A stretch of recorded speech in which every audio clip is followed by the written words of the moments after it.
आज जो विधानसभा के अंदर जिस प्रकार से अभिभाषण, मैं ये कहना चाहूँगा कि अभिभाषण नहीं है, ये झूठ का पलिंदा है और जिसका वाचन महामहिम से इन लोगों ने आज यहाँ पे करवाया है। आप देखिए, जो बातें इसके अंदर कही गई कहीं धरातल पे नहीं नजर आ रही थी। जहाँ किसान की बात कर रहे थे और ये कह रहे थे कि हमने किसानों को खाद और डीएपी दिया है, वहीं किरोड़ी लाल जी मुस्कुरा रहे थे कि कहाँ दिया आपने, वो तो सारा फर्जी था, खुद मैंने पकड़ा है। किसान को नहीं मिल पाया। ब्लैक में 800 रुपए में डीएपी उस तक पहुंचा है। 2027 के अंदर किसान को दिन के अंदर बिजली देने की बात कर रहे थे, लेकिन किसान को बिजली नहीं मिल रही, उसकी कोई बात नहीं की।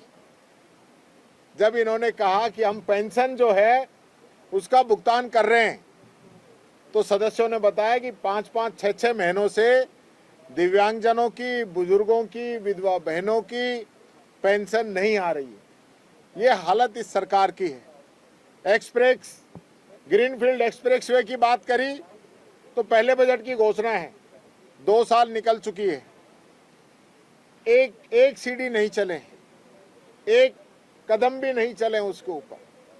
यमुना जल समझौते की बात कर रहे हैं कि झुंझुनू, सीकर, चूरू के अंदर हम यमुना समझौते का पानी लेके आएंगे। 1 इंच भी या 1 रुपया भी कोई बजट खर्च नहीं हुआ है।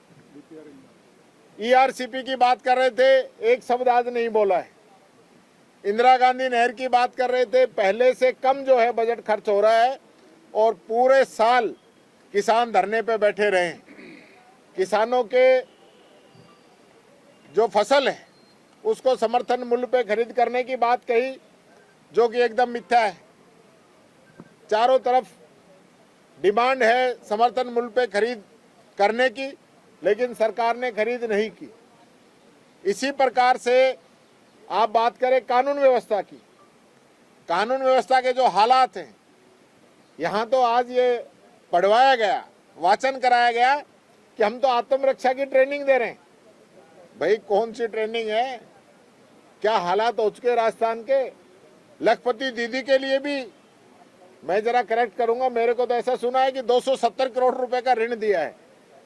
अब 270 करोड़ में कितने लाख होते हैं ये तो जरा इनसे पूछ लेना।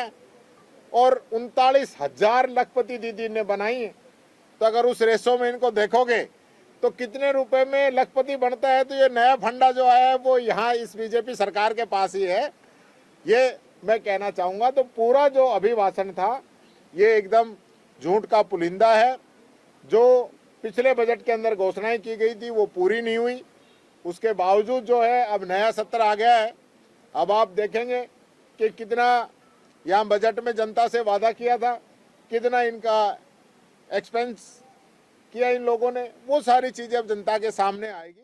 तो ये सरकार जो है एकदम फेल हो चुकी है और जो आज भी जो आंकड़े यहाँ पे पेश किए हैं वो गुमराह करने वाले आंकड़े थे, ये मैं कहना चाहूँ।